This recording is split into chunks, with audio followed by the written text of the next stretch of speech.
बिस्मिल्लाहिर्रहमानिर्रहीम। अस्सलाम वालेकुम नाज़रीन, आप यूट्यूब चैनल देख रहे हैं। मैं इमरान खान हूँ। अलीमा खानम ने सुहेल अफरीदी साहब से एक अपील की है। लेकिन ये मामला इमरान खान साहब वाला बड़ा जज्बाती रुख इख्तियार करता चला जा रहा है। पाकिस्तान तहरीक इंसाफ में कुछ लोग ऐसे हैं जिन्होंने नॉर्मलाइज करने की कोशिश की कि इमरान खान साहब की सेहत ठीक है, और इस पर बड़ा गिला शिकवा भी हो रहा है। लेकिन दरअसल उनकी सेहत ठीक नहीं है, ये उनकी बहनों ने भी बताया। अब इसमें जो सबसे पहले अलीमा खानम का स्टेटमेंट है, वो ये कहती हैं कि हम वजीर आला खैबर पख्तूनख्वा सुहेल अफरीदी से दरखास्त करेंगे कि अगर यही चलता है तो इमरान खान को रिहा करने के लिए आपको कुछ करना होगा। एहतजाज करें या खैबर पख्तूनख्वा बंद करें, आप आए। हम MNAs और MPs से दरखास्त करते हैं, आप आए। हम मुलाकात की भीख नहीं मांग रहे। अब ये इमरान खान की बहनें कह रही हैं। सुहेल अफरीदी से उन्होंने एक अपील की है। फिर उन्होंने कहा कि ये सब कुछ फील्ड मार्शल नहीं करा रहा, ये सारे शरीफ जरदारी मिलकर इस जुल्म के हिस्सेदार हैं और ये करा रहे हैं। नून लीग वाले लोग कह रहे हैं कि हम खौफजदा हैं, ऊपर वाले तो भाग कर चले जाएंगे, हम किधर जाएंगे। अवाम से डरे हुए हैं। इमरान खान का जो इलाज है वो अलशफा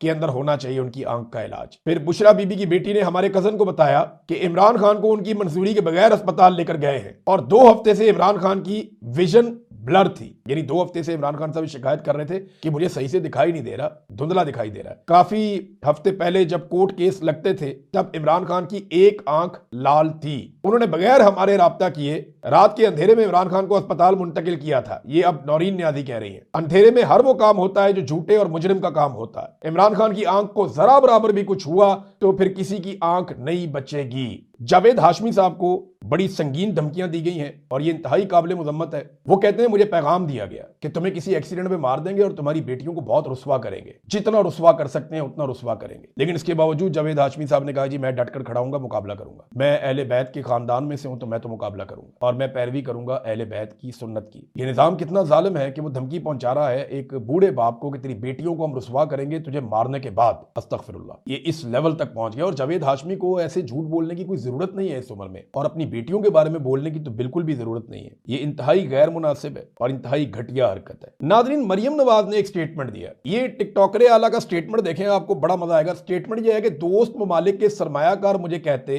कि हमें लगता था पंजाब या पाकिस्तान कोई ईंट पत्थर के जमाने का और गारों में रहने वाले लोगों का मुल्क है। अंदाजा करें आप, ये वो औरत कह रही है जिसका बाप 2 मरतबा वजीर आला और 3 दफा वजीर आजम रहा। ये वो औरत कह रही है जिसका चचा 3 मरतबा वजीर आला और 2 मरतबा वजीर आजम रहा। ये वो औरत कह रही है जो खुद भी वजीर आला है और इससे पहले इसका कजन भी वजीर आला रहा। ये वो औरत कह रही है जिसकी पार्टी गुज़िश्ता 40 साल से लगभग 4 दहाइयां होने वाली है, ये पार्टी इक्तदार में है, खानदान इक्तदार में है। ये वो औरत कह रही है, आप अंदाजा करें। इसका बनता है ये कहना। यानी पाकिस्तान को अगर पत्थर के दौर में रखा और गारों के दौर में रखा और ये इमेज पाकिस्तान का पूरी दुनिया में दिया तो किसने दिया? किसने दिया? इनके अब्बा जी ने और इनके चाचा जी ने दिया ना। यही पाकिस्तान को रिप्रेजेंट कर रहे थे, यही पाकिस्तान के बारे में सारी दुनिया को बता रहे थे, या उन डिक्टेटरों ने दिया जिनके ये जूते पॉलिश करते हैं? और किसने दिया? इमरान खान का तो जुम्मा 4 दिन का इक्तदार था। सारा कुछ तो आप उस पर नहीं डाल सकते। तो ये इनके अपने कारनामे हैं जो इनके सामने आते हैं। अगर लोग इनको कहते हैं तो ये आईना लोग इन्हें दिखाते हैं और ये खुशी खुशी कौम को आगे सारी बात सुना भी देते हैं। इनकी बोलने की आदत ही बहुत ज्यादा है, पढ़े लिखे भी नहीं है इमरान खान साहब कहते हैं, और बोलने की आदत बहुत है, हर बात ही बोल देते हैं। इनको ये पता ही नहीं है कौन सी बात नहीं करने वाली है। ये आपके अपने खानदान की तजलील की गई और बताया गया कि तुम्हारे खानदान ने यह बड़ा किया इस मुल्क का कि जनाब हमें लगता था कि गारों में रहते हैं, पत्थर के दौर में रहते हैं। इक्तदार तो आपके पास था। जेडी वेंस कहां पे हैं? उनके बारे में खबर आती है अमेरिका से, और खबर ये बताती है कि जेडी वेंस का तैयारा भी तैयार है और वो सिर्फ इंतजार कर रहे हैं कि किस वक्त तेहरान की जानिब से इशारा मिले और ईरान के इशारे के बाद वो रवाना हो जाएं पाकिस्तान, इस्लामाबाद की जानिब, और जाकर मुज़ाकरात का हिस्सा बन जाएं। तो जेडी वेंस आखिरी खबरें आने तक, जब मैं ये वीडियो रिकॉर्ड कर रहा हूँ, अभी तक जो इतलात मैंने देखी हैं, उन्होंने अपना ट्रैवल शुरू नहीं किया और वो इंतज़ार कर रहे हैं ईरान का। अब ये हालात पैदा हो गए कि अमेरिका मुज़ाकरात के लिए जल्दी कर रहा है, वो मुज़ाकरात की टेबल पे बैठना चाहता है। ईरान को कोई जल्दी नहीं है मुज़ाकरात की टेबल पे आने के लिए। ईरान की जानिब से लगातार जो बयानात आ रहे हैं वो भी ऐसे ही हैं। अगर आप बाकर कालिबाफ का बयान देखें तो उन्होंने जो हालिया स्टेटमेंट दिया, या जो इराकची ने हालिया स्टेटमेंट दिया, या ईरानी सदर ने, वो सारे मिलते जुलते हैं। इराकची ने एक और बड़ी इंपॉर्टेंट बात की है, जो वजीर खारजा है अब्बास इराकची। उन्होंने कहा कि इसहाक डार साहब के साथ भी उन्होंने टेलीफोनिक बात की है। उनके स्टेटमेंट्स वैसे भी आ रहे हैं कि ईरान अमेरिका के हवाले से तमाम पहलुओं का जायजा लेकर आइंदा के लाएअमल का फैसला करेगा। और ईरान की वजारत खारजा ने यह भी कह दिया है कोई इतनी जल्दी नहीं है हमें। उन्होंने कहा कि अभी हमारे पास कुछ ऐसा नहीं है जिस पे जाके हम अमेरिका के साथ मुज़ाकरात करें। और रीज़न वो ये बताते हैं कि एक तो जो नाकाबंदी की गई है पूरे खित्ते की, आबना हुर्मुज़ की चारों तरफ से अमेरिका की जानिब से, वो कहते हैं वो काबिल कबूल नहीं है। ये जो नेवल एक ब्लॉकेज डोनाल्ड ट्रंप ने लगाया है उसके ऊपर ईरान मजम्मत कर रहा है। वो कह रहा है जी इसकी मौजूदगी में ये जंगबंदी की खिलाफ वर्जी है, हम मुज़ाकरात आगे नहीं बढ़ा सकते। और ये बात फील्ड मार्शल आसिम मुनीर ने डोनाल्ड ट्रंप से बात करते हुए बता भी दी है। और डोनाल्ड ट्रंप को ये मशवरा भी दिया गया। दो मशवरे पाकिस्तान ने डोनाल्ड ट्रंप को दिए हैं। एक मशवरा ये दिया है कि ईरान मुज़ाकरात की टेबल पर नहीं आएगा अगर आप ब्लॉकेज जारी रखेंगे तो डोनाल्ड ट्रंप को मशवरा दिया है कि आप ब्लॉकेज ख़त्म करें। दूसरा मशवरा डोनाल्ड ट्रंप को पाकिस्तान ने यह दिया है कि आप अवामी सतह के ऊपर जो सख्त बयानात देते हैं ईरान के बारे में, वो बयानात भी आप ना दें, क्योंकि ईरान जंग नहीं हारता तो जंग का तासुर भी नहीं हारना चाहता। ये भी ईरान के लिए एक बड़ा इशू है। और अमेरिका के लिए इशू ये बन गया है कि दुनिया की वो जगह जहाँ पे वो पहले बहुत मजबूत था, उससे बहुत फ़ायदा होता था, वो भी उसके हाथ से निकल रही है। मिसाल के तौर पे पॉलिटिको की एक रिपोर्ट है। ये रिपोर्ट में बताती है कि बहरीन में, इंडोनेशिया में और अज़रबैजान में अमरीकी मफादात का नुकसान हुआ।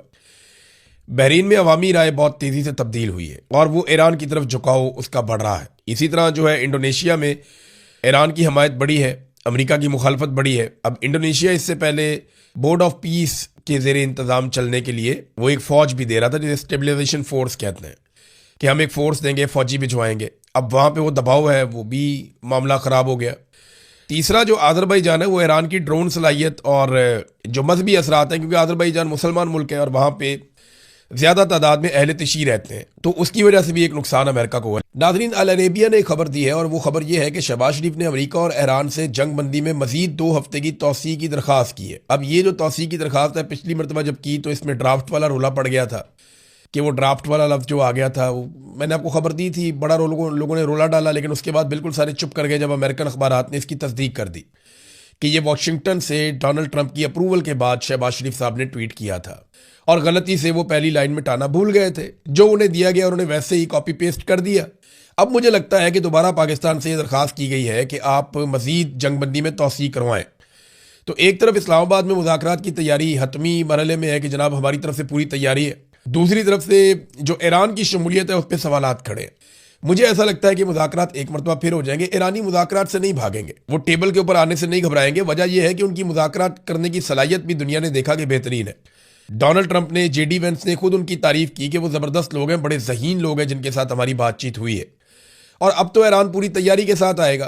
पहले लबनान में जंग का मामला था, वहाँ जंगबंदी नहीं हो रही थी और अब जंगबंदी की खिलाफ वर्जियाँ हो रही हैं। गाज़ा में जंगबंदियाँ की खिलाफ वर्जियाँ हो रही हैं और बार बार हो रही हैं। और दूसरा, अमेरिका ने खुद नाकाबंदी करके स्ट्रेट ऑफ होर्मुज़ की एक जंगबंदी की बड़ी खिलाफ वर्जी कर दी है। पाकिस्तान ने, क्योंकि एक फील्ड मार्शल आसिम मुनीर की बात भी हुई है और वो बात हुई डोनाल्ड ट्रंप से, तो पाकिस्तान ने अमेरिका को ये यकीन दिलाया है या ट्रंप को ये यकीन दिलाया है कि ईरान ज़रूर मुज़ाकरात में आएगा भी और ईरान कुछ चीज़ों में लचक भी दिखाएगा, लेकिन अमेरिका को भी कुछ चीज़ों में लचक दिखानी पड़ेगी। तो क्या ये लोग एक अच्छी डील बनाने में कामयाब हो जाएंगे? देखें, डोनाल्ड ट्रंप को चाहिए फेस सेविंग। अमेरिका में उसको बहुत नुकसान हो रहा है। 63% लोग तो वैसे ही अमेरिका में डोनाल्ड ट्रंप के खिलाफ हो गए हैं। जो बाकी बचे हैं वो ये कह रहे हैं कि ट्रंप को भी लड़ाई में जीतना पड़ेगा हर हाल में, और अगर डोनाल्ड ट्रंप लड़ाई से पीछे हट जाता है बगैर कोई फेस सेविंग लिए हुए, या कोई भी बड़ी वॉर ट्रॉफी उठाए डोनाल्ड ट्रंप पीछे हट जाता है, तो ऐसी सूरत में बाकी लोग भी डोनाल्ड ट्रंप के हाथ से निकल जाएंगे। तो ट्रंप अमेरिका में बहुत बुरी तरह गैर मकबूल हो जाएगा और उसके लिए जो मिड टर्म इलेक्शन है वो जीतना एक ख्वाब बन जाएगा। इसराइल अपने तेल की ज़्यादातर ज़रूरत अज़रबैजानी तेल से पूरी करता है, ये शायद आपको नहीं पता। और इसराइल को ये तेल फराहम करता है तुर्की। 2 ममालिक से इसराइल को तेल जाता है जिससे इसराइल के मामला चलते हैं और इसराइल को बहुत फ़ायदा होता है। तो इसराइल की एनर्जी की ज़रूरियात 2 मुसलमान मुल्क पूरी करते हैं और तीसरा मुसलमान मुल्क तुर्की है जो इसराइल की तेल की ज़रूरियात पूरी करने के लिए मदद फराहम करता है। यानी चाहे वो बासफोरस हो, चाहे वो तुर्की में से गुजरने वाली पाइपलाइन हो, कुछ भी हो, इसराइल की जो एनर्जी की ज़रूरियात हैं वो तुर्की के ज़रिए से पूरी होती है। तो तुर्की, आप देखते हैं अक्सर वो ज़बानी जमा खर्च चलता रहता है, इसराइल तुर्की के खिलाफ, तुर्की इसराइल के खिलाफ, लेकिन ये आपस में जंग नहीं करते। तुर्की की क़यादत इसराइल के खिलाफ सख्त तरीन बयानात दे के अपनी आवाम के अंदर मकबूल होती है। इसी तरह जो इसराइली क़यादत है वो तुर्की के खिलाफ सख्त तरीन बयानात देकर अपनी आवाम में मकबूल होते हैं। और दोनों आपस में लड़ते नहीं हैं बल्कि एक दूसरे का मफाद भी देखते हैं। आप देखें ना कैसे वो जो पाइपलाइन है वो वहाँ से गुजरती है और तुर्की में से सारा तेल जाता है, गैस जाती है, जो इसराइल को चाहिए वो तुर्की में से गुजर कर मिलता है। एक फैक्ट था, मैंने कहा मैं आपके सामने रखता हूँ। देखिए, मौका ऐसा है कि अब बाकायदा इसराइल ने एक कानून पास कर दिया कि फलस्तीनियों को सजाए मौत दी जा सकती है, फांसी दी जा सकती है। इसके ऊपर पाकिस्तान में कुछ मौलवियों ने बातचीत की है, लेकिन यही मौलवी ताहिर अशरफी वगैरह कुछ अरसा पहले तक बोर्ड ऑफ पीस के ऊपर बगले में जाते थे। ये कहते थे जनाब फलस्तीनी उस पर मिठाइयां बांट रहे हैं, और बोर्ड ऑफ पीस के ऊपर ये शादियाने बजाते थे कि हम नेतन्याहू के साथ एक प्लेटफॉर्म के ऊपर इकट्ठे हो गए। आज ये उसी को जालिम और जाबिर कह रहे हैं और मुसलमान मुल्कों से अपील कर रहे हैं कि फलस्तीनियों का साथ दो। मस्जिद अक्सा के दरवाजे बंद है। बोर्ड ऑफ पीस बनने के बाद मस्जिद अक्सा के दरवाजे बंद हो गए, फलस्तीनियों का कत्लेआम एक अलग तरीके से शुरू हो गया। बोर्ड ऑफ पीस बनने के बाद पूरे खित्ते के अंदर बमबारी शुरू हो गई। बोर्ड ऑफ पीस बनने के बाद पूरी दुनिया मुतासिर हो गई, और बोर्ड ऑफ पीस बनने के बाद अब फलस्तीनियों की फांसी का बंदोबस्त भी हो गया। लेबनान के ऊपर भी अटैक हो गया, बड़े पैमाने पे कत्लेआम हो रहा है दोनों तरफ। नाज़रीन, एक और खबर है, और ये खबर यूएई के हवाले से है। यूएई ने पाकिस्तान पर ऐसा लगता है कि दबाव बनाना शुरू किया है। पाकिस्तान को थोड़ी मेहनत करनी पड़ेगी। पाकिस्तान का जो कौमी खजाना है ना, उसमें $3 अरब यूएई के पड़े हुए थे, दुबई के। तो जो यूएई के $3 अरब पाकिस्तान के कौमी खजाने में पड़े हुए थे, वो वापस मांग रहे थे। रोल ओवर बार बार हमने उनसे करवाया, लेकिन अब वो वापस मांग रहे हैं। तो इन्होंने तंग आकर पहले $1 अरब के फौजी फाउंडेशन के जो शेयर्स हैं वो उनको दे दिए, बाकी रह गए $2 अरब। अब वो कहते हैं जी हमें $2 अरब वापस करो। इन्होंने कहा जी हमें एक दफा फिर रोल ओवर दे दें, आप एक मरतबा फिर हमें माफी दे दें, हम बाद में दे देंगे। तो यूएई ने इनको सिर्फ 1 महीने की मोहलत दी है, 1 महीने की तौसीह दी है कि 1 महीने के बाद पैसे वापस दे दो। ऐसा लगता है कि पाकिस्तान की हुकूमत से फिर कोई काम करवाया जाएगा या ख्वाहिशात का इजहार किया जाएगा। पता नहीं हम क्या बेचेंगे, क्या देंगे, कौन सी अपनी ख्वाहिश जो है, किसकी ख्वाहिश हम पूरी करेंगे, कौन सा अपना उसूल तोड़ेंगे। कुछ तो हमें करना पड़ेगा ना, या फिर ये पैसे देने पड़ेंगे। लेकिन पाकिस्तान ने दरखास्त की है जनाब कि 1 साल का हमें मजीद टाइम दे दिया जाए। अब एक तरफ यूएई पैसे मांग रहा है और पाकिस्तान कहते हैं जनाब देते हैं पैसे। दूसरी तरफ वाली जरा कहानी आप देखें कि नैब का डीजी कहता है कि 2025 में हमने $22 अरब रिकवर किए हैं। भाई $22 अरब आपने 2025 में अगर रिकवर किए हैं, वो गए कहां पे? कौमी खजाने में तो नहीं आए। कौमी खजाने में तो पैसा पड़ा हुआ है, उसमें से $12 अरब दोस्त ममालिक के हैं, कोई $3.5 अरब हमारे अपने। तो वो जो $22 अरब आपने रिकवर किए, वो किस खजाने में गए, किसके पास गए, किसकी जेब में गए, किसके पास है वो? उन $22 अरब में से $2 अरब आप दे दें यूएई को वापस। आपको तो फर्क ही कोई नहीं पड़ना चाहिए, आपने तो $22 अरब रिकवर कर लिए हैं। तो ये झूठ चुताली हुकूमत चल रही है, हर बात में झूठ बोलते जाएंगे। भाई आप आदादो शुमार दिखाएं ना, हमें पैसे कहां पे आए। ये जब इमरान खान के दौर में वो नैब कहता था जब हमने पैसे रिकवर किए, हम कहते थे बताओ कहां पे है। वो दिखाते थे सुप्रीम कोर्ट के अकाउंट में मलक रियाज वाले पैसे पड़े हुए हैं, फलाने पैसे यहां पड़े हुए, ये हमने रिकवर कर लिए हैं, ये पैसा यहां पे है। ये शहजाद अकबर पूरा डिटेल देता था उस दौर में कि इतना रिकवर हो गया, इतनी हमने जमीनें ले ली है, ये चीजें हमने ले ली हैं, और बाकी हम रिकवरी इतनी करने वाले हैं। यहां पे ये डिले मुंह के साथ कह देते हैं जनाब हमने $22 अरब रिकवर कर लिया।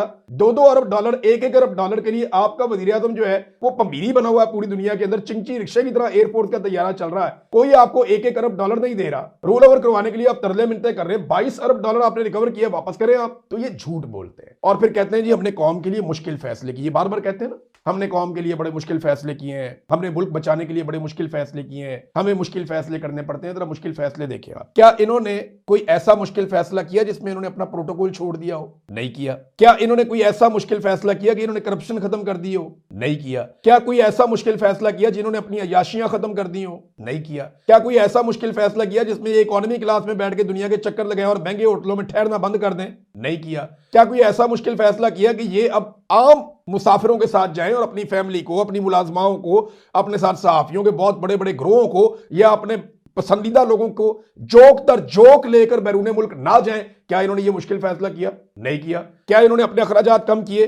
नहीं किया। क्या इन्होंने माफिया को लगाम डाली? नहीं डाली। शुगर माफिया को लगाम डाली? नहीं डाली। गंदम माफिया को नहीं डाली। इन्होंने जो लैंड माफिया है उसको भी लगाम नहीं डाली। तो इन्होंने तो कोई काम नहीं किया, कोई मुश्किल काम नहीं किया। क्या आवाम को इन्होंने कोई रिलीफ दिया जो बड़ा मुश्किल काम है? वो भी नहीं किया। क्या किसी आलमी ताकत को इन्होंने अब तक इनकार किया? वो भी नहीं किया। कोई मुश्किल काम इन्होंने नहीं किया। इन्होंने सारे फैसले आसान किए, सारे आसान काम इन्होंने किए। कौन से आसान काम? तनख्वाहदारों के ऊपर टैक्स लगा दो, आसान तरीन काम है। महंगाई में इजाफा कर दो, इससे पैसा कमाओ, आसान तरीन काम है। बिजली गैस महंगी कर दो, पेट्रोल महंगा कर दो, लोगों का खून नचोड़ लो, आसान काम है। इन्होंने बड़े आराम से ये काम किया। इदारे अपने गिरवी रख दो, औने पौने इदारों को बेच दो, ये तो बहुत आसान फैसले हैं। इस हुकूमत ने एक भी मुश्किल फैसला नहीं किया। अवाम की मुश्किलात में इजाफा किया और अपनी सहूलतों में इजाफा किया और लोगों को बेवकूफ बनाने के लिए कहते हैं कि हमने बड़े मुश्किल फैसले किए। टके का मुश्किल फैसला इन्होंने नहीं किया। ये अय्याश तरीन हुकूमत है जो बेहतरीन हुक्मरानी के मजे ले रही है और कुछ भी नहीं है। यहां लोग कत्लेआम हो रहे हैं, यहाँ पता नहीं किस किस तरह की चीज़ें हो रही हैं दुनिया में। पाकिस्तान कहाँ से कहाँ रह गया, दुनिया कहाँ से कहाँ जा रही है। हमारे यहाँ पे 12-12 शहरों में एक साथ अटैक हो रहे हैं, इनकी अय्याशी ख़त्म नहीं हो रही। अब तक के लिए इतने, अपना ख्याल रखिएगा, अपने इस चैनल का भी। अल्लाह हाफ़िज़।